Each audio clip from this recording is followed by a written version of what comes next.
দিনটা ছিল ৮ ফেব্রুয়ারি ২০২৬। তো আমরা রওনা দিয়েছিলাম বাড়ি থেকে নিজেদের গাড়িতে। ওখান থেকে বাড়ি থেকে মানে কান্দি থেকে গেছিলাম সালার, সালার থেকে হাওড়া, হাওড়া থেকে ব্যাক করে আবার বালি স্টেশন থেকে বাসে করে গেছিলাম দক্ষিণেশ্বর, দক্ষিণেশ্বর থেকে নিজেদের ঘরে গেছিলাম। আর আমরা যাচ্ছিলাম রাজস্থান, শিপনকে নিয়ে এই প্রথমবার ঘুরতে। তো ভিডিওটা অনেক দিন আগেকার, কয়েক মাস হয়ে গেল, দেওয়ার ইচ্ছা ছিল না। তো শিপনের ইচ্ছাতে জোর করে ভিডিও বানানো আর জোর করে এডিটিং কিছুটা করে ছাড়া। আজকে যেহেতু ফোনটা এবার আমার খারাপ হয়ে যাচ্ছে, আর চলবে না, হয়তো ভিডিওগুলো আমি রাখতে পারবো না। আমি ভাবলাম ঠিক আছে, ওর ইচ্ছাটা একটু গুরুত্ব দেওয়া দরকার, একটু তুলে রাখাটা দরকার। বড় হবে, ও হয়তো এটা দেখতে চাইবে, আনন্দ পাবে। তো অনেক দিন গেছিলাম, 17 তারিখে আমরা আবার ফিরেছিলাম। টুকটুক করে যেটুকু ভিডিও তুলে রেখেছি সেগুলো আমি দিয়ে রাখবো। এটা হাওড়া স্টেশন।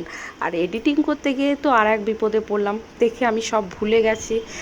না করলে, না অভ্যাস থাকলে যেটা হয়, সেই কারণে আমার অনেক অসুবিধা হচ্ছে আর অনেক দ্বিধা কাটিয়ে আমি ভিডিওটা ছাড়ছি একমাত্র শিপনের কারণে। বাবা, তোর কারণে, তুই যেন মনে রাখিস, আর তোর ইচ্ছা ছিল এটা রেখে দেওয়া, সেই কারণে।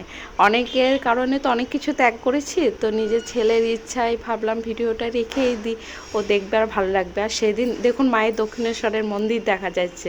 তো এখান থেকে সেদিন প্রচণ্ড জ্যাম ছিল, আমরা বাড়ি পৌঁছেছি অনেক দেরি হয়ে গেছে। মোটামুটি যে টাইমে পৌঁছায় তার থেকে আমরা 2.5 ঘন্টা পরে পৌঁছিয়েছি। তারপরে ঘর দুয়ার পরিষ্কার করা, এখন মা চলে যাবার পর তো দক্ষিণেশ্বর যাওয়া হয় না, যেমন 6 মাস হয়ে গেল না যাওয়া। সব পরিষ্কার পরিচ্ছন্ন করে একটু সিদ্ধ ভাত করে আমরা খেয়ে নিয়েছিলাম। আর ওর বেশি উপায় নেই, আর আমরা বাইরের খাবারটা খুব এমন খেতে চাই না। শ্রীপনের একটু অসুবিধা হয়, ওর বাবারও হয়, আর আমার তো ফ্যাটি লিভার আছে, আমার তো হয়ই।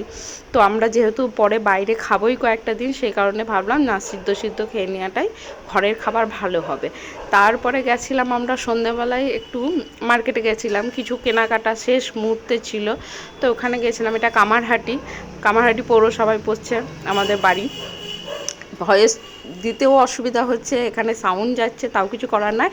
এটা পরের দিন, এটা হচ্ছে 9 ফেব্রুয়ারি। তো সে পাবদা মাছ নিয়ে এসেছিলো, পাবদা মাছের ঝোল ভাত তাড়াতাড়ি করে, একটা ডিম শুদ্ধ বেঁচে গেছিলো, সেটা আবার ফেলেও দিয়ে আসতে হলো, কিছু করার নেই। হ্যাঁ, তো তাড়াতাড়ি খাওয়া দাওয়া করে বাসনপত্র ধোয়ার পরে আবার আমাকে জামা কাপড় বের করে গোছাতে হয়েছিল।